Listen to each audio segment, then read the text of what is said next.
Hello everyone, this is Basil. Welcome to I plus training solutions. നമ്മൾ ഇന്നത്തെ സെഷനിൽ discuss ചെയ്യാൻ പോകുന്നത് ഹൈക്കോർട്ട് അസിസ്റ്റൻറ്റിൻ്റെ ലീഗൽ വൊക്കാബുലറി. ഹൈക്കോർട്ട് അസിസ്റ്റൻ്റ് എന്ന് പറയുന്നത് ഒരു കരിഷ്മാറ്റിക് ജോബാണ് എന്നുള്ള കാര്യം ഞാൻ നിങ്ങൾക്ക് പറഞ്ഞു തരണ്ട. ഡിഗ്രി ഉള്ള ഒരാൾക്ക് ഏറ്റവും മികച്ച ഒരു അവസരമാണ് ഹൈക്കോർട്ട് അസിസ്റ്റൻറ്റ് എന്ന് പറയുന്നത്. ഹൈക്കോർട്ട് അസിസ്റ്റൻറ്റിൽ ഏറ്റവും നമ്മൾ പ്രധാനമായി ശ്രദ്ധിക്കേണ്ട പാറ്റേൺ എന്താണ് എന്ന് ചോദിച്ചു കഴിഞ്ഞാൽ, നമ്മളുടെ എക്സാമിനേഷൻ എന്ന് പറയുന്നത് 100 മാർക്സിലാണ് വരുന്നത്.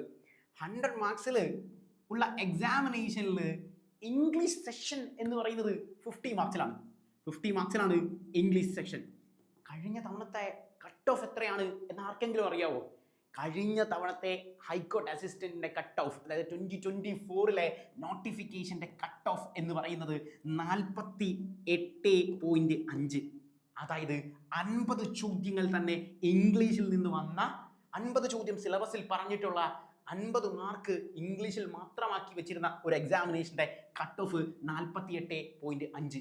അതായത് ഇംഗ്ലീഷ് നന്നായി അറിയാവുന്ന ഒരു കുട്ടിക്ക് സുഖമായിട്ട് ജോലിയിൽ പ്രവേശിക്കാൻ സാധിക്കുന്നതാണ് ഹൈക്കോർട്ട് അസിസ്റ്റന്റ്. സോ ഇംഗ്ലീഷ് എന്ന് പറയുന്നത് ഹൈക്കോർട്ട് അസിസ്റ്റന്റിന്റെ ഹാർട്ട് ആൻഡ് സോൾ ആണ് എന്ന് വേണമെങ്കിൽ നമുക്ക് പറയാം. അതായത് ഹൈക്കോർട്ട് അസിസ്റ്റന്റ് എക്സാമിനേഷന് നിങ്ങൾ ഏറ്റവും കൂടുതൽ ഫോക്കസ് കൊടുക്കേണ്ട മേഖല എന്ന് പറയുന്നത് ഇംഗ്ലീഷാണ്. ഇംഗ്ലീഷ് പഠിക്കുമ്പോൾ നമ്മൾ സെപ്പറേറ്റ് ആയിട്ടാണ് പഠിക്കാറുള്ളത്. Vocabulary sessions, then comprehensions, grammar. ഈ വൊക്കാബുലറിയിൽ ഹൈക്കോർട്ട് അസിസ്റ്റന്റ് സാധാരണഗതിയിൽ ജനറൽ ഇംഗ്ലീഷ് എക്സാമിൽ നിന്ന് ഹൈക്കോർട്ട് അസിസ്റ്റന്റ് എക്സാമിനേഷനുള്ള ഏറ്റവും കോർ ആയിട്ടുള്ള ടോപ്പിക്കാണ് ലീഗൽ വൊക്കാബുലറി എന്ന് പറയുന്നത്. വൊക്കാബുലറിയിലെ ഏറ്റവും ഷാർപ്പൻ അല്ലെങ്കിൽ ഏറ്റവും ഔട്ട്സ്റ്റാൻഡിങ് ടോപ്പിക് എന്നൊക്കെ നമുക്ക് വേണമെങ്കിൽ പറയാവുന്ന പാറ്റേൺ ആണ് ലീഗൽ വൊക്കാബുലറി. അതായത് ജനറലായി പഠിക്കുന്ന കുട്ടികളൊന്നും ലീഗൽ വൊക്കാബുലറി പഠിക്കാറില്ല. അപ്പോൾ നിങ്ങൾ ജനറൽ PSC പഠിക്കുകയാണ് അല്ലെങ്കിൽ SSC പഠിക്കുകയാണ്. ഹൈക്കോർട്ടിന് എക്സാം PSC നടത്തുന്നതല്ല, XSC നടത്തുന്ന എക്സാംസ് അല്ല. ഹൈക്കോർട്ട് നേരിട്ട് നടത്തുന്ന ഒരു എക്സാമിനേഷൻ ആണല്ലോ. PSC പഠിക്കുന്ന കുട്ടികൾ അല്ലെങ്കിൽ SSC പഠിക്കുന്ന കുട്ടികൾ, ബാങ്കിങ്ങിന് പഠിക്കുന്ന കുട്ടികൾ സാധാരണഗതിയിൽ നോർമൽ എക്സാമുകൾക്കൊന്നും ലീഗൽ വൊക്കാബുലറി പഠിക്കണ്ട. സാധാരണഗതിയിലുള്ള വൊക്കാബുലറി, ഇഡിയംസ്, ഫ്രേസസ്, സിനോണിം, അനോണിം ഇതെല്ലാം നമ്മൾ പഠിക്കാറുണ്ട് ആണല്ലോ. എന്നാൽ ലീഗൽ വൊക്കാബുലറി സാധാരണഗതിയിൽ എക്സാമിനേഷൻസിന് പഠിക്കാറില്ല. ബാക്കി ആരും പഠിക്കാത്ത, അതായത് നമുക്ക് ഷുവർ ഷോട്ട് വരുന്ന പാറ്റേൺ വേണം നമ്മൾ ആദ്യമേ പഠിച്ചു തീർക്കാൻ വേണ്ടി. അപ്പോൾ ലീഗൽ വൊക്കാബുലറിയാണ് നമ്മൾ ഇന്നത്തെ സെഷനിൽ നോക്കുന്നത്. ലീഗൽ വൊക്കാബുലറി നമുക്കറിയാം, ഹൈക്കോർട്ട് എന്ന് പറയുന്നത് എത്ര ഹൈക്കോർട്ടാണ് നമുക്ക് ഇന്ത്യയിലുള്ളത്? 25 ഹൈക്കോർട്ടാണ് നമുക്കുള്ളത് ആണല്ലോ. ഈ 25 ഹൈക്കോർട്ടിലും അല്ലെങ്കിൽ നമ്മൾ സാധാരണഗതിയിലുള്ള സെഷൻസ് കോർട്ടുകളിലും എല്ലാം നമ്മൾ യൂസ് ചെയ്യുന്ന ലീഗൽ ടേംസ് ആണ്, ലീഗൽ വേർഡ്സ് ആണ്. ഇപ്പം നമ്മൾ നിതിൻ സാർ ഒരു വീഡിയോ ചെയ്തിരുന്നു. അതിനകത്ത് കമന്റ് സെഷനിൽ ഒരു കുട്ടി ചോദിച്ചിട്ടുണ്ടായിരുന്നു, അതായത് കോർട്ട് ലാംഗ്വേജ് മലയാളം ആക്കിയില്ലേ എന്നുള്ളത്. കോർട്ട് ലാംഗ്വേജ് മലയാളം ആക്കിയത് സെഷൻസ് കോർട്ടിലേക്കും അല്ലെങ്കിൽ ലോവർ കോർട്ടുകളിലേക്കും ഒക്കെയാണ്. ഹൈക്കോർട്ടിൽ ഒരിക്കലും നമ്മൾ മലയാളം ലാംഗ്വേജ് ആക്കാൻ സാധിക്കില്ല. കാരണം 25 സ്റ്റേറ്റുകളിൽ ആയിട്ട്, അതായത് 28 സ്റ്റേറ്റിലായിട്ട് 25 ഹൈക്കോർട്ടാണ് നമുക്കുള്ളത്. ഇനി 8 യൂണിയൻ ടെറിട്ടറി കൂടിയുണ്ട്. അവരുടെയും ജൂറിസ്ഡിക്ഷൻ വരുന്നത് എല്ലാം നമുക്ക് ഈ ഹൈക്കോർട്സിലാണ്. ആകെ 25 ഹൈക്കോർട്ടേ ഉള്ളൂ. അതായത് ഒരു സ്റ്റേറ്റിന് ഒരു ഹൈക്കോർട്ട് പോലും നമ്മുടെ ഇന്ത്യയിൽ ഇല്ല എന്നുള്ള കാര്യം ഓർക്കുക. അതുകൊണ്ട് ഒരിക്കൽ പോലും ഈ പറയുന്ന നമ്മളുടെ മാതൃഭാഷയിലേക്ക് ഹൈക്കോർട്ട് ഒരിക്കലും മാറില്ല. ഹൈക്കോർട്ടിന്റെ എപ്പോഴും ഒഫീഷ്യൽ ലാംഗ്വേജ് അവർ യൂസ് ചെയ്തോളൂ. ഒഫീഷ്യൽ ലാംഗ്വേജ് അവിടെ ഇംഗ്ലീഷ് ആണ് പാറ്റേൺ വരുന്നത്. അതുകൊണ്ടാണ് ഇംഗ്ലീഷിന് ഇത്രയും ഇമ്പോർട്ടൻസ് വരുന്നത്. ഒരു കാരണവശാലും സിലബസിൽ നിന്ന് ഇംഗ്ലീഷ് എടുത്ത് മാറ്റില്ല എന്നുള്ള കാര്യം ഓർക്കുക. അപ്പൊ ഇംഗ്ലീഷിന്റെ ഇമ്പോർട്ടൻസ് ആണ് നമ്മൾ പറഞ്ഞത്. ലീഗൽ വൊക്കാബുലറിയിൽ ഇപ്പൊ ഇന്ന് നമ്മൾ പഠിക്കാൻ പോകുന്നതിനകത്ത് ഇംഗ്ലീഷ് വേർഡ് മാത്രമായിരിക്കില്ല. അവിടെ നമ്മൾ സാധാരണ ലീഗൽ ലാറ്റിൻ വാക്കുകൾക്ക് വളരെ ഇമ്പോർട്ടൻസ് ഉണ്ട്. അപ്പൊ എക്സാമിനേഷന്, അതായത് നമ്മുടെ ഹൈക്കോർട്ട് അസിസ്റ്റന്റ് എക്സാമിനേഷന് ചോദിക്കുന്ന ലീഗൽ പാറ്റേണിലുള്ള വേർഡുകളാണ് നമ്മൾ ഇന്നത്തെ സെഷനിൽ ഡിസ്കസ് ചെയ്യാൻ പോകുന്നത്. നമുക്ക് ഓരോ വാക്കുകൾ കൂടി നോക്കാം. സോ അതിനു മുമ്പ് ഞാൻ പറഞ്ഞു ലീഗൽ വൊക്കാബുലറിയുടെ ഇമ്പോർട്ടൻസ് എന്താണ് എന്നുള്ളത്, അത് എത്രമാത്രം പ്രാധാന്യം നമ്മുടെ എക്സാമിനേഷൻ ഉണ്ടെന്നുള്ളത് എപ്പോഴും മൈൻഡിൽ ഉണ്ടായിരിക്കുക. 100 മാർക്കിന്റെ എക്സാമിന് 50 മാർക്കും ഇംഗ്ലീഷാണ്. ഇംഗ്ലീഷ് നന്നായി സ്കോർ ചെയ്താൽ ജോലിയുണ്ട്. കാരണം കഴിഞ്ഞ തവണത്തെ കട്ട് ഓഫ് 48.5 ആണ്. So this is the pattern. So നമുക്ക് ലീഗൽ വൊക്കാബുലറി നമുക്ക് നോക്കാം. ആദ്യം നമ്മൾ നോക്കുന്ന പാറ്റേൺ അലീബി എന്ന് പറയുന്ന പാറ്റേൺ ആണ്. എന്താണ് അലീബി? നമ്മൾ സാധാരണഗതിയിൽ നിങ്ങൾ ഈ പറയുന്ന സിനിമകളിലൊക്കെ കേട്ടിട്ടുണ്ടായിരിക്കും. നമുക്ക് അലീബി പറഞ്ഞു നോക്കാം. അലീബി പറഞ്ഞു നോക്കിക്കഴിഞ്ഞാൽ രക്ഷപ്പെടും എന്നുള്ളത്. അപ്പൊ കോർട്ടിൽ ഏറ്റവും കൂടുതൽ ഉപയോഗിക്കുന്ന ക്രിമിനൽ ടേംസുമായി ബന്ധപ്പെട്ട് നമ്മൾ യൂസ് ചെയ്യുന്ന ഒന്നാണ് എന്ത്? അലീബി എന്ന് പറയുന്ന പാറ്റേൺ. അതിൽ നമുക്ക് എന്താണ് ഈ സാധനം എന്നുള്ള കാര്യം ഒന്ന് വായിച്ചു നോക്കാം, എന്നിട്ട് നമുക്ക് അതിലേക്ക് പോകാം. Alibi is a plea where an accused alleges that at the time when the offense was committed he was elsewhere. ഇതിൽ നിന്ന് തന്നെ നമുക്ക് കുറച്ച് വാക്കുകൾ പഠിക്കാനുണ്ട്. നമുക്ക് പുതുതായി പരിചയപ്പെടുന്ന വാക്ക്, എനിക്ക് തോന്നുന്നത് നിങ്ങൾ നോർമൽ ഇംഗ്ലീഷ് പഠിക്കുമ്പോൾ നിങ്ങൾ അക്യൂസ്ഡ് ഒക്കെ പഠിക്കുന്നതായിരിക്കും. Actually it is a legal word, but normal English നമുക്ക് എനിക്ക് തോന്നുന്നു കേരള PSC ഒക്കെ അക്യൂസ്ഡ് ഒക്കെ ചോദിച്ചിട്ടുണ്ട്. എന്താണ് അക്യൂസ്ഡ് എന്നുള്ള കാര്യം നമുക്ക് പറഞ്ഞു തുടങ്ങാം. എന്താണ് അക്യൂസ്ഡ്? എന്താണ് അക്യൂസ്ഡ്? അക്യൂസ്ഡ് എന്ന് പറഞ്ഞു കഴിഞ്ഞാൽ നിങ്ങളുടെ പേരിൽ ഒരു കുറ്റം ആരോപിക്കപ്പെടുകയാണ് എന്ന് വിചാരിക്കാം. കുറ്റം ആരോപിക്കപ്പെടുന്നേ, നിങ്ങൾ ഇന്ന ക്രൈം ചെയ്തു എന്നുള്ള കാര്യം നിങ്ങളിൽ ഒരു കുറ്റം ആരോപിക്കപ്പെടുകയാണ്. ഇങ്ങനെ കുറ്റം ആരോപിക്കപ്പെടുന്ന വ്യക്തികളെ നമ്മൾ വിളിക്കുന്ന പേരാണ് അക്യൂസ്ഡ് എന്ന് പറയുന്ന കാര്യം. അക്യൂസ്ഡ് എന്ന് പറഞ്ഞു കഴിഞ്ഞാൽ കുറ്റം ആരോപിക്കപ്പെടുന്ന വ്യക്തികളാണ്. അവര് കുറ്റം ചെയ്തിട്ടുണ്ടോ എന്ന് നമുക്കറിയില്ല, കുറ്റം ആരോപിക്കപ്പെടുകയാണ്. കുറ്റം ആരോപിക്കപ്പെടുന്ന വ്യക്തികളെ നമ്മൾ വിളിക്കുന്ന പേരാണ് അക്യൂസ്ഡ് എന്ന് പറയുന്നത്. ഓക്കെ, അക്യൂസ്ഡ് എന്ന് പറയുന്ന വ്യക്തി കുറ്റം ആരോപിക്കപ്പെടുകയാണ്. ഇപ്പൊ എക്സാമ്പിൾ പറഞ്ഞു കഴിഞ്ഞാൽ നമ്മൾ സാധാരണഗതിയിൽ നോർമൽ സിറ്റുവേഷൻസിൽ ഞാൻ പറയാം, ഇപ്പം നമ്മുടെ നാട്ടിലൊരു ക്രൈം നടക്കുകയാണ്, പോലീസ് ആദ്യം വന്ന് നമ്മളെ അറസ്റ്റ് ചെയ്യാണ്, അക്യൂസ്ഡ് ആണ് എന്ന് പറഞ്ഞിട്ടാണ് പോലീസ് അറസ്റ്റ് ചെയ്തത്. അതിനർത്ഥം നമ്മളെ കുറ്റവാളിയാണോ, കൾപ്രിറ്റ് ആണോ? നമ്മൾ കുറ്റവാളിയല്ല, കൾപ്രിറ്റ് അല്ല, നമ്മളൊരു അക്യൂസ്ഡ് ആണ്. കുറ്റം ആരോപിക്കപ്പെട്ട വ്യക്തിയാണ്. നമ്മളെ കോടതിയിൽ കൊണ്ടുപോകും, നമ്മളെ 14 ദിവസത്തേക്ക് റിമാൻഡ് ചെയ്യും. എവിടെ കൊണ്ടാണ് റിമാൻഡ് ചെയ്യുന്നത്? എവിടെ കൊണ്ടാ? കണ്ണൂർ സെൻട്രൽ ജയിലിൽ കൊണ്ട്. മറ്റേ നമ്മൾ വെള്ള ഉടുപ്പിട്ടിട്ട് മറ്റേ 9 എന്നൊക്കെ പറഞ്ഞ് നമ്മൾ സാധാരണ സിനിമ കാണുന്ന പോലെയൊക്കെയാണോ? അല്ല, നമ്മൾ റിമാൻഡ് ചെയ്യുന്നത് നിങ്ങളുടെ വീടിന്റെ അടുത്തുള്ള ജില്ലയിലെ ഏതെങ്കിലും സാധാ ജയിലിലേക്കായിരിക്കും. സബ് ജയിൽസ് എന്നൊക്കെ നമ്മൾ പറയും. ഓക്കെ, സബ് ജയിൽ എന്ന് പറയുന്നത് ഇപ്പൊ എക്സാമ്പിൾ പറഞ്ഞാൽ Kollam sub jail, Kottarakkara sub jail. ഞാൻ കൊല്ലം ജില്ലയിൽ നിന്ന് വരുന്നത് കൊണ്ട് പെട്ടെന്ന് നിങ്ങൾക്ക് കണക്ട് ചെയ്യാൻ വേണ്ടിയുള്ള പാറ്റേണിൽ പറഞ്ഞതാണ്. സോ നിങ്ങളുടെ വീടിന്റെ അടുത്തുള്ള സബ് ജയിലുകളിലേക്കായിരിക്കും ആരെ കൊണ്ടുപോകുന്നത്? ഈ അക്യൂസ്ഡ് ആയ ആളുകളെ കൊണ്ടുപോകുന്നത്. അക്യൂസ്ഡ് ആയ ആളുകളെ കൊണ്ടുപോകുന്ന പാറ്റേൺ ആണ് ഞാൻ ഈ പറഞ്ഞത്. സോ അക്യൂസ്ഡ് ആയ ആൾക്കാർ അവര് നമ്മൾ ഉദ്ദേശിക്കുന്ന പോലെ വെള്ള ഉടുപ്പൊന്നിട്ട് സിനിമയെ കാണുന്ന പോലല്ല. ഒരു സാധാരണഗതിയിൽ ബോയ്സ് ആണെങ്കിൽ ലുങ്കിയാണ് ഇടുന്നത്, പിന്നെ ഒരു വെള്ള ഇന്നർ ടീഷർട്ട് ഇടും. ഇതാണ് സാധാരണഗതിയിൽ സബ് ജയിലില് അവർ ഇടുന്ന ഡ്രസ്സ് എന്ന് പറയുന്നത്. സബ് ജയിൽ വിസിറ്റ് നിങ്ങൾ ചെയ്തിട്ടുണ്ടെന്ന് നിങ്ങൾക്ക് കാണാൻ പറ്റും. ഗേൾസിന്റെ കാര്യം ഐ ഡോണ്ട് നോ. സോ ഈ പറയുന്ന സബ് ജയിലിൽ ഈ പാറ്റേൺ ആണ് അവിടെ നടക്കുന്നത്. എന്നാൽ central jail, Kannur central jail, Viyyur central jail എന്നൊക്കെ നിങ്ങൾ കേട്ടിട്ടുണ്ടായിരിക്കും സിനിമയിൽ.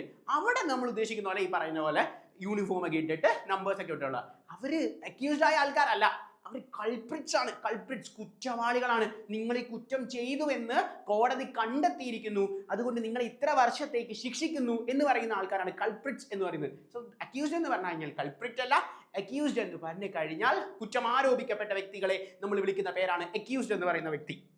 അപ്പം അലേബി എന്താണ് എന്ന് നമ്മൾ നോക്കുന്നത്. അലേബി എന്ന് പറഞ്ഞാൽ ഒരു പ്ലീ ആണെന്ന് പറഞ്ഞു, ഒരു റിക്വസ്റ്റ് ആണ്, ഒരു പ്ലീ ആണ് ലീബി എന്ന് പറയുന്നത്. വേറെ അക്യൂസ്ഡ് അലീഗ്സ് ദാറ്റ്, എന്താ അക്യൂസ്ഡ് പറയുന്നത്? ആ സമയത്ത് ഈ ഒഫൻസ് നടന്ന സമയത്ത് ഞാനിവിടെ ഉണ്ടായിരുന്നില്ല. എന്താ സംഭവം എന്ന് വേണമെങ്കിൽ ഞാൻ സിമ്പിൾ ആയി പറഞ്ഞുതരാം. അതായത് ഇവിടെ ഒരു ക്രൈം നടക്കുകയാണ് എന്ന് വിചാരിക്കാം. ഓക്കെ, ഇവിടെ ഒരു ക്രൈം നടക്കുകയാണ്. സ്റ്റുഡിയോയിലെ ക്യാമറാമാനെ നമ്മൾ കൊന്നു. ഓക്കെ, ക്യാമറാമാനെ കൊന്നു.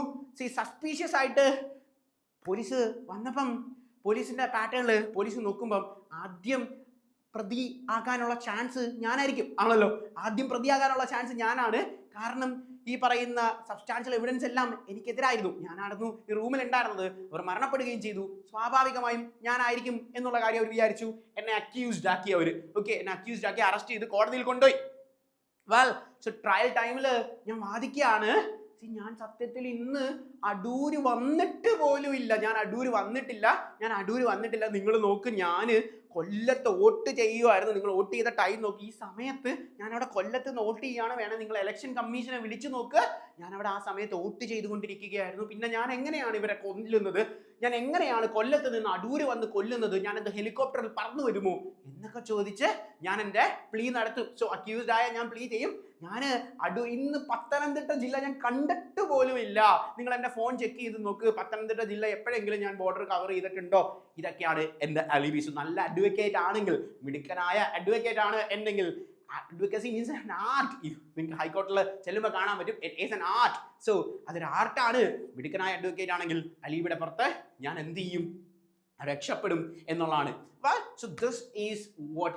ഇത് ട്രയൽ സമയത്തൊക്കെ നമ്മൾ ചെയ്യുന്ന പാറ്റേൺ ആണ്. അപ്പൊ അലീബി എന്ന് പറഞ്ഞു കഴിഞ്ഞാൽ എന്താണ് എന്ന് മനസ്സിലായല്ലോ. നമ്മൾ കുറ്റം ചെയ്ത സമയത്ത് നമ്മൾ അവിടെ ഉണ്ടായിരുന്നില്ല. ഓക്കെ, നമുക്കിത് പഠിച്ചു വെക്കാണ്. ഞാൻ ഇത്രയും വിശദമായി പറഞ്ഞു തന്നത് നിങ്ങൾക്ക് കാര്യം എന്താണെന്ന് മനസ്സിലാവാൻ വേണ്ടിയാണ്. ലീഗൽ ടേംസ് പഠിക്കുമ്പോൾ നമുക്ക് ഒരു രീതിയിൽ അവിടെ നിന്ന് മാർക്ക് പോരുന്നു. സോ വിശദമായി പഠിക്കുക എന്നുള്ളത് വളരെ ഇമ്പോർട്ടൻ്റ് ആണ്. ആൻഡ് ഷോർട്ട് കട്ട്സ് യൂസ് ചെയ്യുക ആണല്ലോ. കാരണം ലീഗൽ വേർഡ്സ് ആണ്. നമ്മൾ കുറച്ച് കഴിയുമ്പോൾ വേർഡ്സ് ഇത് എന്തായിരുന്നു സംഭവം എന്ന് മറന്നു വരുന്നത്. ഒന്നുമില്ല, നമുക്ക് എങ്ങനെ ഓർത്തിരിക്കാം? ഇത് കണ്ടോ, ബി ബി ബി. ആരാ ബി? മറ്റേ നമ്മൾ പറക്കുന്ന I'm not good at drawing. പറക്കുന്ന ഒരു ജീവിയില്ലേ, പടം വരയ്ക്കാൻ നന്നായിട്ട് അറിയില്ല, നിങ്ങൾക്ക് അറിയാമായിരുന്നു. ബി പറക്കുന്ന നമ്മുടെ ബി, മറ്റേ പൂവിലൊക്കെ വന്നിരിക്കുന്ന ബി.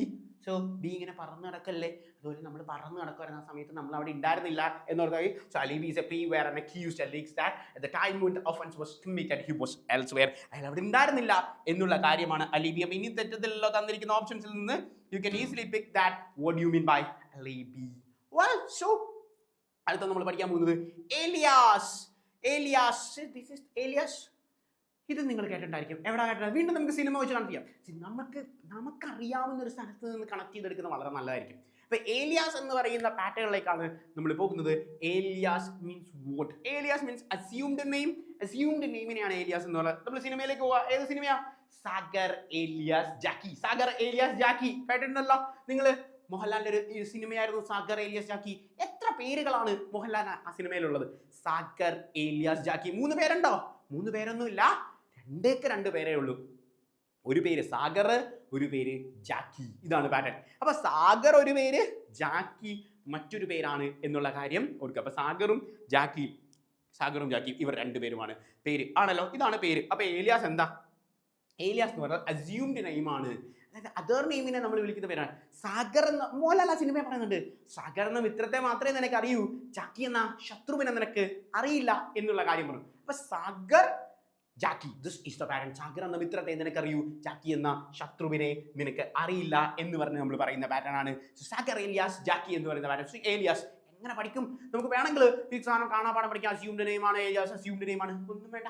നിങ്ങളെ വീട്ടിൽ വിളിക്കുന്ന ഒരു പേരുണ്ടായിരിക്കുമല്ലോ.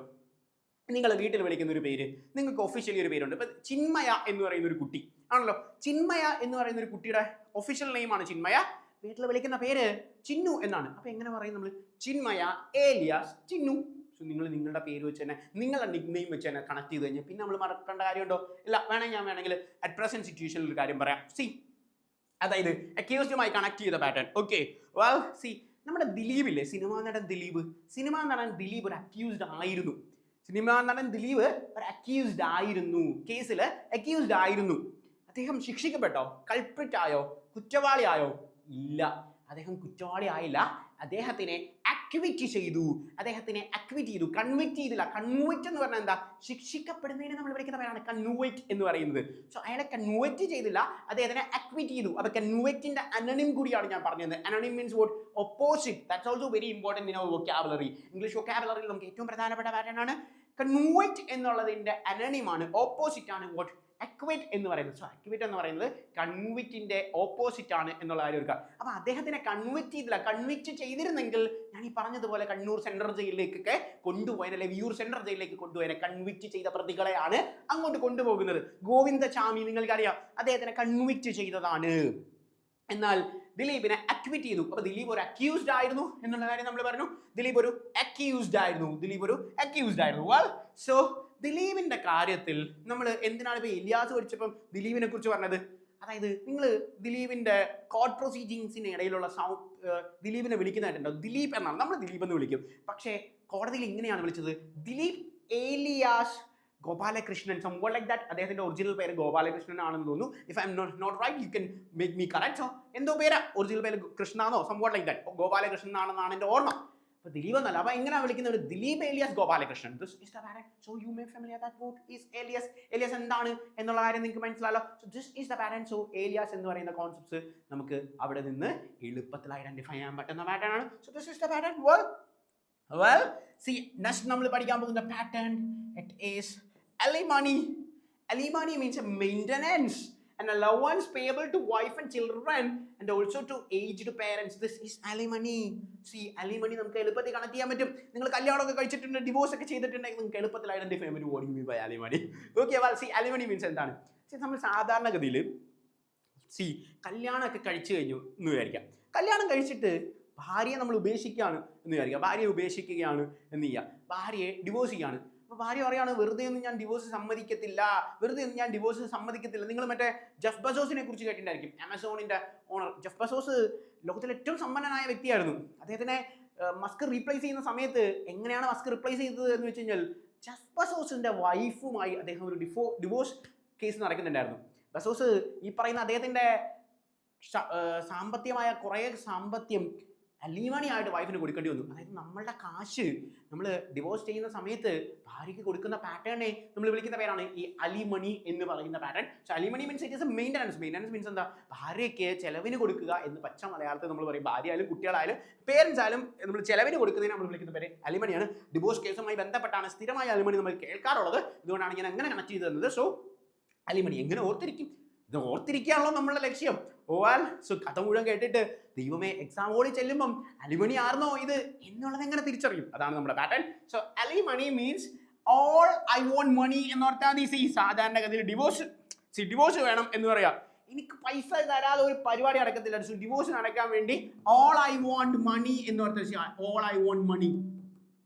ഭാര്യ പറയാണ് കാശ് മാത്രം മതി എനിക്ക്, കാശ് തന്നാൽ ഞാൻ നിനക്ക് ഡിവോഴ്സ് വരാം, അല്ലെ നിനക്ക് ഡിവോഴ്സ് തരത്തില്ല, ഞാൻ നിന്നെ കഷ്ടപ്പെടുത്തും എന്നുള്ള പാറ്റേണിൽ പറഞ്ഞു. So all I want money എന്നോർത്ത alimony. Alimony means maintenance. So you can easily connect that all I want money.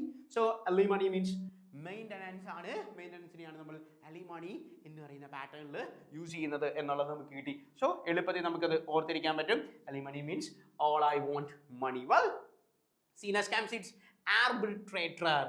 Arbitrator എന്ന് പറയുന്ന പാറ്റേൺ ആണ് arbitrator. Well see an impartial person chosen to settle disputed. See ഒരു വിഷയം നടക്കുകയാണ്.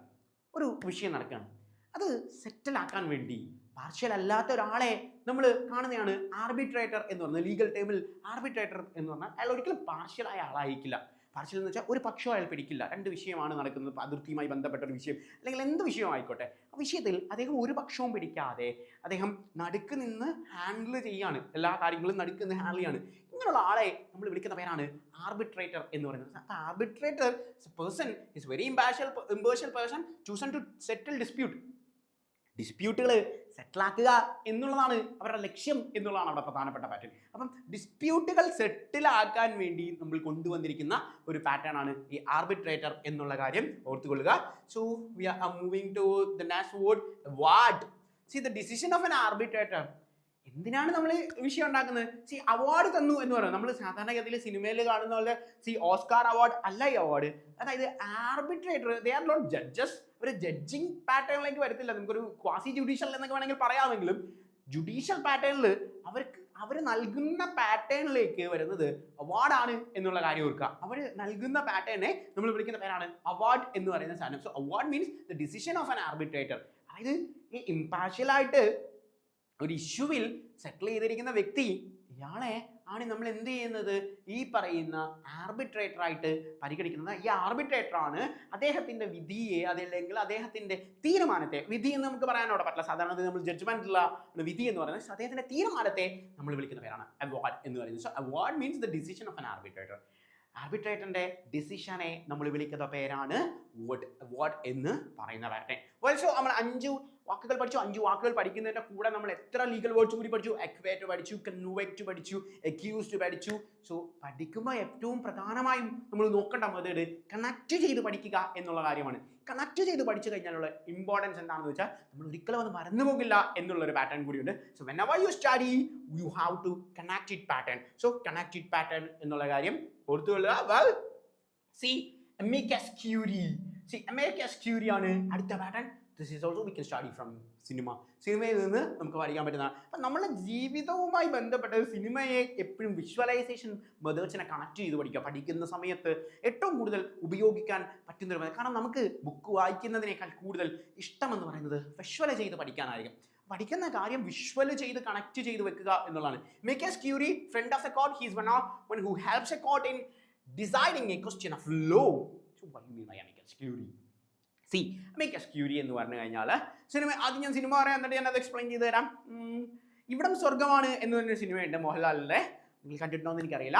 മോഹൻലാൽ, ശ്രീനിവാസൻ, ശങ്കർ ഒക്കെ അഭിനയിച്ച ഒരു പടമാണ്. ഇതിനകത്ത് മോഹൻലാൽ ഒരു what we call കർഷകനായിരുന്നു. അദ്ദേഹത്തിൻ്റെ അതിനകത്ത് വില്ലനായിട്ട് വരുന്നത് ലാലു അലക്സ് ആണ്. അദ്ദേഹത്തിൻ്റെ സ്ഥലം മോഷ്ടിക്കാനായിട്ട് നോക്കുന്ന ഒരു സിറ്റുവേഷൻ ആണ്. മോഷ്ടിക്കാൻ മീൻസ് എൻക്രോച്ച് ചെയ്യുന്ന ഒരു പാറ്റേൺ ആണ്. ഭീഷണിയൊക്കെ പെടുത്തി. സിനിമ മൊത്തം ഞാൻ പറയേണ്ട കാര്യമുള്ള ഈ ടൈമിൽ കോടതി സത്യം എന്താണ് എന്നറിയാൻ വേണ്ടി ഒരു അമിക്കസ് ക്യൂരിയെ അപ്പോയിന്റ് ചെയ്യുന്നുണ്ട്. ഈ സിനിമയ്ക്കകത്ത് റിപ്പീറ്റ് ചെയ്ത് അമിക്കസ് ക്യൂരി, അമിസ്കസ് ക്യൂരി, അമിസ്കസ് ക്യൂരി എന്ന് പറഞ്ഞ് റിപ്പീറ്റ് അടിച്ചു. ഏറ്റവും കൂടുതൽ മലയാള സിനിമയിൽ റിപ്പീറ്റ് ചെയ്യുന്ന ഒരു വേർഡാണ്. അതുകൊണ്ടാണ് ഞാൻ ആ സിനിമ തന്നെ എടുത്തത്. വെൽ, അമിക്കസ് ക്യൂരി എന്ന് പറയുന്ന പാറ്റേൺ. സോ അമിക്കസ് ക്യൂരി എന്ന് പറയുന്നത് ഫ്രണ്ട് ഓഫ് ദ കോർട്ടാണ്. See he's the friend of the court. കോടതിയുടെ കൂട്ടുകാരനാണ്. സംഭവം എന്താണെന്ന് വെച്ചാൽ, ഇനി സിനിമയിൽ നിന്നൊക്കെ വിട്ടേ, സിനിമയിൽ നിന്ന് നമ്മൾ വിട്ട് യഥാർത്ഥ കാര്യം പറഞ്ഞു. ഒരു കാര്യം ഒരു സ്ഥലത്ത് നടക്കുകയാണ്. ഒരു അമ്പലത്തിലെ ഒരു വിഷയം, അല്ലെങ്കിൽ ഒരു പള്ളിയിൽ സ്വത്തുമായി ബന്ധപ്പെട്ട വിഷയം. ഓക്കെ, പള്ളിയിൽ സ്വത്തുമായി ബന്ധപ്പെട്ടോ അല്ല അമ്പലത്തിൽ സ്വത്തുമായി ബന്ധപ്പെട്ടോ വിഷയം നടക്കുകയാണ് എന്നുള്ളത്. ഇപ്പോൾ നമ്മുടെ പത്മനാഭസ്വാമി ക്ഷേത്രത്തിലൊക്കെ അമിക്കസ് ക്യൂരി അപ്പോയിന്റ് ചെയ്തിട്ടുണ്ടായിരുന്നു. തിരുവനന്തപുരത്തെ പത്മനാഭസ്വാമി ക്ഷേത്രത്തിലെ അമിക്കസ് ക്യൂരി അപ്പോയിന്റ് ചെയ്തിട്ടുണ്ടായിരുന്നു. കോടതിക്ക് ഇറങ്ങി വന്നിട്ട് ഇവിടെ എന്താണ് നടക്കുന്നത് എന്ന് കോടതിക്ക് നേരിട്ട് ഇറങ്ങി വരാൻ പറ്റില്ല ആണല്ലോ. കോടതി ഇൻസെൻസ് ജഡ്ജിക്ക് നേരിട്ട് വന്നിട്ട് നോക്കാൻ പറ്റില്ല. ജഡ്ജി നമ്മൾ നിൽക്കുന്ന പാറ്റേൺ എവിടെയാണെന്ന് നിങ്ങൾക്കറിയാം. അങ്ങനെയുള്ള സമയത്ത് ജഡ്ജിക്ക് വിശ്വാസമുള്ള ഒരാളെ, അല്ലെങ്കിൽ കോടതിക്ക് വിശ്വാസമുള്ള ഒരാളെ, ജഡ്ജി ഇൻസൈസ് കോടതിക്ക് വിശ്വാസമുള്ള ഒരാളെ, മേ ബി അദ്ദേഹം ഒരു സീനിയർ അഡ്വക്കേറ്റ് ആയിരിക്കാം, അത് കോർട്ടിന്റെ ഡിസ്ക്രിപ്ഷനാണ്. ആരെയാണ് അമിക്കസ് ക്യൂരി ആയിട്ട് അപ്പോയിന്റ് ചെയ്യുന്നത്. ഇതൊരു ജോലിയൊന്നുമല്ല. അമിക്കസ് ക്യൂരി എന്ന് പറയുന്നത്, അതായത് ജീവിതകാലം മുഴുവൻ നിങ്ങൾ അമിക്കസ് ക്യൂരി എന്നാൽ പർട്ടിക്കുലർ കേസിൽ, ഇന്ന കേസിൽ ഇപ്പം ഞാനാണ് ജഡ്ജ് എന്ന് വെക്കുക, അല്ലെങ്കിൽ ഞാനാണ് കോർട്ടിൽ, ഞാൻ നിങ്ങളോട് പറയാണ് ഇന്ന കേസിൽ എനിക്ക് ഇവനെ വലിയ വിശ്വാസം, ഈ അഡ്വക്കേറ്റ് വലിയ വിശ്വാസമാണ്, എൻ്റെ ഫ്രണ്ടാണ് എന്ന്. എൻ ഫ്രണ്ട്സ് മീൻസ് എൻ്റെ പേഴ്സണൽ ഫ്രണ്ട് എന്നല്ല, കോർട്ട് ഫ്രണ്ടാണ്. അതായത് അയാൾ ആ വിഷയത്തിൽ ബയാസ്ഡ് ആയിരിക്കില്ല എന്ന് നമുക്ക് നന്നായിട്ട് അറിയാം. അങ്ങനെ ബയാസ്ഡ് ക്യാരക്ടർ കാണിക്കുന്ന ഒരു വ്യക്തിയല്ല എന്ന് നമുക്ക് കൃത്യമായി അറിയാം. അങ്ങനെ ഒരു വ്യക്തിയാണ്. So he's a friend of the court. അദ്ദേഹം കോടതിയുടെ ഫ്രണ്ടാണ്. He is one who helps the court in deciding a question of law. അപ്പോൾ എനിക്ക് എന്ത് വേണം ഈ വിഷയത്തിൽ കൃത്യമായിട്ട് എനിക്കിപ്പോൾ നേരിട്ട് പത്മനാഭസ്വാമി ക്ഷേത്രത്തിൽ ചെന്ന് വിസിറ്റ് ചെയ്തിട്ടൊന്നും തീരുമാനം എടുക്കാൻ പറ്റില്ല. ആ ടൈമിൽ ഞാൻ അമിക്കസ് ക്യൂരിയെ അപ്പോയിന്റ് ചെയ്തു. So amicus curiae is considered to be my friend. So he's considered to be the friend of the court. So friend of court ആണ്. So he is one who helps the court deciding what കോടതിയെ ഡിസിഷനിൽ തീരുമാനിക്കുന്നത് അദ്ദേഹമാണ് എന്നുള്ള pattern ആണ് വരുന്നത്. So attest നമ്മൾ എടുത്തത് attest to affirm to be a correct or true of genuine. നമുക്ക് ഓൾറെഡി അറിയാൻ പറ്റും. കാരണം എന്താ, നിങ്ങളെല്ലാം സർട്ടിഫിക്കറ്റ് അറ്റസ്റ്റ് ചെയ്യാറുണ്ട് ആണല്ലോ. നമ്മൾ സാധാരണഗതിയിൽ എന്താണ് പഠിക്കുമ്പോൾ ഗവൺമെന്റ് ജോലി കിട്ടുന്ന ആൾക്കാരുടെ ഏറ്റവും വലിയൊരു ഡ്രീം പാറ്റേൺ ആണ് പച്ചമഷി വെച്ച് സൈൻ ചെയ്യുക എന്നുള്ളത്. നിങ്ങളെല്ലാം 10th നിങ്ങളുടെ SSLC ബുക്ക് അറ്റസ്റ്റ് ചെയ്യിക്കാൻ വേണ്ടി കൊണ്ടുപോയിട്ടുണ്ടായിരിക്കും ആണല്ലോ. ഹയർ സെക്കൻഡറി സ്കൂളിലെ ടീച്ചേഴ്സ്, ഗവൺമെന്റ് സ്കൂളിലെ ഹയർ സെക്കൻഡറി ടീച്ചേഴ്സ് എല്ലാം പച്ചമഷി വെച്ചാണ് അവർ സൈൻ ചെയ്യുന്നത് ആണല്ലോ. അവർക്ക് അറ്റസ്റ്റ് ചെയ്യാനുള്ള അധികാരം അവരുടെ കയ്യിൽ ഉണ്ട് ആണല്ലോ. അറ്റസ്റ്റ് ചെയ്യാനുള്ള അധികാരമുണ്ട്. ഗവൺമെന്റ് കോളേജിലെ professors, then high school principal. Government സ്കൂളാണ് ഇതെല്ലാം, അല്ലാതെ ഗവൺമെന്റ് സ്കൂൾ അല്ലെങ്കിൽ ഇതൊന്നും അവർക്ക് അധികാരം ഉണ്ടാവില്ല. ഗവൺമെന്റ് സ്കൂളിൽ ഇവർക്കൊക്കെയാണ് അറ്റസ്റ്റ് ചെയ്യാനുള്ള അധികാരമുള്ളത് ആണല്ലോ. ഗസറ്റഡ് ഓഫീസേഴ്സ് എന്ന് നമ്മൾ സിമ്പിളായി അവരെ വിളിക്കുന്ന ഒരു സാധനമാണ്. ഗസറ്റഡ് ഓഫീസേഴ്സ് എന്നാണ് നമ്മൾ അവരെ സിമ്പിളായിട്ട് വിളിക്കുന്നത്. അറ്റസ്റ്റ് ചെയ്യാനുള്ള അധികാരം അവരിലേക്കാണ്. To affirm to be a correct or true or genuine. ഒരു കാര്യം കറക്റ്റ് ആണ്, അല്ലെങ്കിൽ ഒരു കാര്യം ശരിയാണ്, ട്രൂ ആണ്, ജെനുവിൻ ആണ് എന്നൊക്കെ പറയുന്ന പാറ്റേൺ ആണ് എന്ത്, ഈ അറ്റസ്റ്റേഷൻ എന്ന് പറയുന്ന പാറ്റേൺ. അടുത്ത് നമ്മൾ ബയാസിലേക്ക് വരാണ്. നമ്മൾ ഓൾറെഡി ബയാസ് എന്ന് തന്നെ വേർഡ് യൂസ് ചെയ്തതാണ്. എവിടെ, ഞാൻ നേരത്തെ നിങ്ങളോട് പറഞ്ഞു, അതായത് ഒട്ടും ബയാസ്ഡ് അല്ലാത്ത, അതായത് ഒട്ടും പാർഷ്യൽ അല്ലാത്ത ആളുകളെയാണ് നമ്മൾ എന്ത് ചെയ്യുന്നത്, അമിക്കസ് ക്യൂരി എന്ന് പറയുന്ന പാറ്റേണിലേക്ക് അപ്പോയിന്റ് ചെയ്യുന്നത് എന്ന് പറഞ്ഞു. അപ്പൊ അമിക്കസ് ക്യൂരി എന്ന് പറഞ്ഞു കഴിഞ്ഞാൽ അമിക്കസ് ക്യൂരി ആയിട്ട് ഒരാളെ അപ്പോയിന്റ് ചെയ്യുക എന്നുള്ളത് ഒട്ടും ബയാസ്ഡ് ആയിരിക്കില്ല. Bias means was preference or inclination that cause partial judgement. അതായത് സാധാരണഗതിയിൽ ജഡ്ജ് ജുഡീഷ്യലുമായി ബന്ധപ്പെട്ട ജുഡീഷ്യൽ എത്തിക്സ്, ലീഗൽ എത്തിക്സ് എന്നൊക്കെ പറയുന്ന പാറ്റേണിനകത്ത് ഉണ്ട്. ഇപ്പൊ ജഡ്ജിയുടെ മകന്റെ കേസാണ് ജഡ്ജി വരുന്നത് എന്ന് വിചാരിക്കാം. ജഡ്ജിയുടെ മകന്റെ കേസാണ് വരുന്നത്. ജഡ്ജിക്ക് അതിന് തീരുമാനം എടുക്കാൻ പറ്റുമോ? അല്ല, സ്വാഭാവികമായി നമ്മൾ ബയാസ്ഡ് ആകും ആണല്ലോ. നമ്മൾ ഹ്യൂമൻ നേച്ചർ ഉള്ള ആൾക്കാരാണ്, മനുഷ്യ സ്വഭാവം ഉണ്ട്. നമുക്ക് ബയാസ് എന്നൊക്കെ പറയുന്നത് നമുക്ക് സ്വാഭാവികമായിട്ടുള്ള ഒരു പാറ്റേൺ ആയിരിക്കും. നമ്മൾ പാർഷ്യൽ ആകും. So judge should not be biased. Judge biased ആകരുത്. സോ സാധാരണഗതിയിൽ അവരെന്ത് പറയും, നിങ്ങൾ സിനിമയിലൊക്കെ കണ്ടിട്ടായിരിക്കും ഞാൻ ഈ കേസ് എടുക്കുന്നില്ല എന്നുള്ള കാര്യം, മാറ്റി വെക്കുന്ന കാര്യം സിനിമയിലായിരിക്കും ന്യൂസിലായിരിക്കും നിങ്ങൾ കണ്ടായിരിക്കും. ഞാൻ ഈ കേസ് എടുക്കുന്നില്ല എന്നുള്ളത്. കാരണം അയാൾക്ക് ബയാസ്ഡ് ആകാൻ പാടില്ല എന്നുള്ള റൂളുണ്ട്. സോ അവര് അത് കറക്റ്റായിട്ട് ഈ പറയുന്ന കാര്യം പാലിക്കുക എന്നുള്ളത് അവരുടെ ലക്ഷ്യമാണ്. അതായത് ഒരിക്കൽ പോലും പാർഷ്യൽ ആകാൻ പാടില്ല എന്നുള്ളത്. He should be impartial. So bias means what, preference or inclination that cause a partial judgement. ജഡ്ജ്മെന്റിൽ പാർഷ്യൽ ആയിട്ടൊരു ജഡ്ജ്മെന്റ് വരുന്നതിന് നമ്മൾ വിളിക്കുന്നത് അവർ ബയാസ്ഡ് ആയി എന്നുള്ള കാര്യം. സോ അവർ ബയാസ്ഡ് ആയി എന്നുള്ള കാര്യം. ബയാസ്ഡ് യു കൻ ഈസിലി കാണാൻ ദാറ്റ് അവര് നമ്മൾ എങ്ങനെ ഓർത്തിരിക്കും ബയാസ് എന്നുള്ള, അവരെ സൈഡ് പിടിച്ചു എന്നോർത്താൽ ഈ ബയാസ്ഡ് എന്ന് പറയുന്ന പാറ്റേണിൽ യു കൻ ഈസിലി കാണാൻ ദാറ്റ് ബയാസ്ഡ് എന്ന് പറഞ്ഞു കഴിഞ്ഞാൽ അവർ സൈഡ് പിടിച്ചു, ബയാസ്ഡ് ആയി, അവർ ആ സൈഡ് പിടിച്ചു എന്നുള്ളതായിരിക്കും. ഒരു സൈഡ് പിടിക്കുക, ഒരു പക്ഷം പിടിക്കല്ലേ. സോ ഒരു പക്ഷം പിടിക്കുക എന്ന് പറയുന്ന പാറ്റേണിലേക്ക് നമ്മൾ പോയി. അടുത്ത നമ്മൾ 2 വേർഡുകളാണ് പഠിക്കുന്നത്. അടുത്ത നമ്മൾ പഠിക്കുന്ന വേർഡുകൾ 2 വേർഡുകൾ ഒരുമിച്ച് പഠിക്കണം. ഒരുമിച്ച് പഠിച്ചു കഴിഞ്ഞാൽ നമ്മൾ മറന്നു പോകത്തില്ല എന്നുള്ളൊരു പ്രത്യേകതയുണ്ട്. നമ്മൾ പഠിക്കുന്ന 2 വാക്കുകളാണ്. ഒന്ന് bona fide and mala fide. It's very very important. Bona fide and mala fide എന്ന് പറയുന്ന pattern. See bona fide means what? Good faith. Good ഫെയ്ത്തിനെയാണ് എന്ത് ബൊണാഫൈഡ് എന്ന് പറയുന്നത്. മെലാഫൈഡ് എന്ന് പറഞ്ഞു കഴിഞ്ഞാൽ ബാഡ് ഫെയ്ത്ത് ആണ്. അപ്പൊ ഇത് രണ്ടും കൂടി ഒരുമിച്ചിട്ടാണ് നമ്മൾ പഠിക്കുന്നത്. ബൊണാഫൈഡും മെലാഫൈഡും. ഗുഡ് ഫെയ്ത്ത് ഒന്ന് എന്താണ്? സത്യം ആണ് എന്ന് നമ്മൾ വിശ്വസിക്കുന്ന ഒരു കാര്യം. അതായത് ശരിയാണ് എന്ന് നമ്മൾ വിശ്വസിച്ചുകൊണ്ട് ഗുഡ് ഫെയ്ത്തിൽ ചെയ്യുന്ന ഒരു കാര്യത്തെ നമ്മൾ വിളിക്കുന്ന പേരാണ് ബൊണാഫൈഡ് എന്ന് പറയുന്നത്. മെലാഫൈഡ് എന്ന് പറഞ്ഞാൽ എന്താ? ബാഡ് ഫെയ്ത്ത് ആണ്. ഇത് ശരിയല്ല എന്ന് നമുക്ക് അറിയാം. ശരിയല്ല എന്നറിയാതെ തന്നെ അറിഞ്ഞിട്ട് തന്നെ നമ്മൾ ബാഡ് ഫെയ്ത്തിൽ ചെയ്യുന്ന പാറ്റേണെ നമ്മൾ വിളിക്കുന്ന പേരാണ് മെലാഫൈഡ് എന്ന് പറയുന്നത്. സോ 2 വാക്കുകളെ കണക്ട് ചെയ്താണ് നമ്മൾ പഠിക്കുന്നത്. ഒന്ന് ബൊണാഫൈഡും ഒന്ന് മെലാഫൈഡും. ഇങ്ങനെയാണ് നമ്മളത് ഓർത്തിരിക്കുന്നത്. ബൊണാഫൈഡും മെലാഫൈഡും എങ്ങനെ നമുക്ക് ഓർത്തിരിക്കാം എന്നുള്ള കാര്യം നോക്കുക. ഇത് രണ്ടും കണക്ട് ചെയ്ത് പഠിക്കല്. സി മെലാഫൈഡ് ബാഡ് ഫെയ്ത്ത് അല്ലേ, നമുക്ക് ഓപ്ഷൻസിൽ നിന്ന് കിട്ടുക എന്നുള്ളതാണ്. മാല പൊട്ടിക്കുക എന്ന് ഓർക്കുക ആണല്ലോ. നമ്മൾ പോകുന്ന വഴിക്ക് മാല പൊട്ടിക്കുക. സദുദ്ദേശത്തോടു കൂടി ആരെങ്കിലും മാല പൊട്ടിക്കുമോ? ഇല്ലല്ലോ. ചെയിൻ സ്നാച്ച് ചെയ്തില്ലല്ലോ. ചെയിൻ സ്നാച്ച് ചെയ്യുക, മാല പൊട്ടിക്കുക. അതാ മാല ഇവിടെ നിന്ന് കിട്ടില്ലേ. മാല പൊട്ടിക്കുക എന്ന് പറഞ്ഞു കഴിഞ്ഞാൽ എന്താണ്? അത് ബാഡ് ഫെയ്ത്ത് ആണ് ആണല്ലോ. അതായത് മോശ ഉദ്ദേശത്തോടു കൂടി മാത്രമേ നമ്മൾ ഒരാളുടെ മാല വലിച്ചു പൊട്ടിക്കത്തുള്ളൂ. നല്ല ഉദ്ദേശത്തോടു കൂടി നിങ്ങൾ ബസ്സിൽ കയറിയിട്ട് ഒരുത്തന്നെ മാല വലിച്ചു പൊട്ടിച്ചിട്ട് ഞാൻ നല്ല ഉദ്ദേശത്തോടു കൂടി ചെയ്തതാണ് എന്ന് നമുക്ക് പറയാൻ പറ്റില്ലല്ലോ. സോ ബാഡ് ഫെയ്ത്തിൽ നമ്മൾ പറയുന്ന പാറ്റേൺ ആണ് മാലഫൈഡ് എന്ന് പറയുന്നത്. So from the options you can easily pick that bad faith, then മാല you can easily connect that mala fide means bad faith. So bona fide means good faith. See നമ്മളെല്ലാം ജനിക്കുമ്പോൾ നമ്മൾ അച്ഛനും അമ്മയും വിചാരിക്കുന്നത് വളരെ നല്ലൊരു കുട്ടിയായിരിക്കും ഇത് എന്നല്ലേ നമ്മൾ ആഗ്രഹിക്കത്തുള്ളൂ. അല്ലാതെ എൻ്റെ മകൻ അല്ലെ എൻ്റെ മകള് മോശമാണ് എന്ന് ആരെങ്കിലും ചിന്തിക്കുമോ? ഇല്ല. So from that pattern you can easily connect that born bona fide good faith. സദുദ്ദേശത്തോടു കൂടി മാത്രമായിരിക്കും നമ്മളത് ചെയ്യുന്നത്. ബോണിന്റെ സ്പെല്ലിംഗിൽ മാറ്റമൊക്കെ ഉണ്ട്. You don't want to worry about the spells, you just think the pronunciation. So bona fide means it is in a good faith. So good faith എന്ന് പറയുന്ന പാറ്റേണിലേക്ക് നമുക്ക് കണക്ട് ചെയ്യാൻ പറ്റുന്ന ഒന്നാണ് ബൊണാഫൈഡ് എന്ന് പറയുന്നത്. So mala fide bona fide you can easily connect that pattern and study pattern. So നമ്മൾ ഇന്നത്തെ സെഷനിൽ ഡിസ്കസ് ചെയ്ത പ്രധാനപ്പെട്ട പാറ്റേൺ എന്ന് പറയുന്നത് ലീഗൽ വൊക്കാബുലറീസ് എന്ന് പറയുന്ന പാറ്റേൺ ആണ്. ഹൈക്കോർട്ട് അസിസ്റ്റന്റ് പോലൊരു എക്സാമിനേഷന് ഞാൻ ഓൾറെഡി പറഞ്ഞു 50 മാർക്കാണ് എന്ത് ഇംഗ്ലീഷിൽ നിന്ന് മാത്രം വരുന്നത്. അതായത് നിങ്ങളൊരു ഡിഗ്രിക്കാരനാണെങ്കിൽ നിങ്ങളെ സംബന്ധിച്ചിടത്തോളം ഏറ്റവും എളുപ്പത്തിൽ ഏറ്റവും കരിഷ്മാറ്റിക് ആയിട്ടുള്ള ഒരു ജോബാണ് ഹൈക്കോർട്ട് അസിസ്റ്റന്റ് എന്ന് പറയുന്നത്. ഇത് നിങ്ങൾ ചിലപ്പോൾ മാത്സിൽ വീക്കായിരിക്കും, നിങ്ങൾ ചിലപ്പോൾ ഹിസ്റ്ററിയിൽ വീക്കായിരിക്കും, നിങ്ങൾ ചിലപ്പോൾ സയൻസിൽ വീക്കായിരിക്കും. ആയിക്കോട്ടെ, എന്തിൽ വേണമെങ്കിലും നിങ്ങൾ വീക്കായിക്കോട്ടെ. ഇംഗ്ലീഷിൽ നിങ്ങൾ മിടുക്കരാണെങ്കിൽ 100 മാർക്കിൻ്റെ എക്സാമിനേഷന് 50 മാർക്കും വരുന്നത് ഇംഗ്ലീഷിലാണ്. ഇങ്ങനെ ഒരു എക്സാമിനേഷനും വേറെ ഉണ്ടാവില്ല. അപ്പോൾ ഇംഗ്ലീഷിന് ഇത്രയും ഫോക്കസ് തരുന്ന വേറൊരു എക്സാമിനേഷൻ ഉണ്ടാവില്ല. 50 മാർക്ക്. അപ്പോൾ നിങ്ങൾ വിചാരിക്കും കട്ട് ഓഫ് 70 ഒക്കെ ആയിരിക്കും ബാക്കിയും കൂടി പഠിക്കേണ്ടതെന്ന്. എന്നാൽ നിങ്ങൾ ലാസ്റ്റ് എക്സാംസുകളുടെ കട്ട് ഓഫുകൾ എല്ലാം എടുത്തു നോക്കുക. ഹൈക്കോർട്ട് അസിസ്റ്റന്റ് കഴിഞ്ഞ തവണത്തെ എക്സാമിനേഷൻ്റെ കട്ട് ഓഫ് 48.5 മാർക്കായിരുന്നു. അതായത് 50 ചോദ്യങ്ങൾ ഇംഗ്ലീഷിൽ നിന്ന് മാത്രം വന്നൊരു എക്സാമിനേഷന് 48 മാർക്കാണ് കട്ട് ഓഫ്. നിങ്ങൾ ഇംഗ്ലീഷിൽ 40 മാർക്ക് സ്കോർ ചെയ്യുകയാണെങ്കിൽ ബാക്കി എല്ലാം കൂടി GKയും മാത്സും എല്ലാം കൂടി നിങ്ങളൊരു 8 മാർക്ക് സ്കോർ ചെയ്താൽ മതി. എന്നാലും നിങ്ങൾക്ക് ലിസ്റ്റിൽ കയറാം. ഇനി ഇംഗ്ലീഷ് നമ്മളുടെ I+ന്റെ കൂടെ പഠിക്കുന്ന കുട്ടികൾക്ക് 50-50 മാർക്കും കിട്ടും എന്നുള്ളതാണ് പ്രത്യേകത. So do follow. That's all. Thank you. By.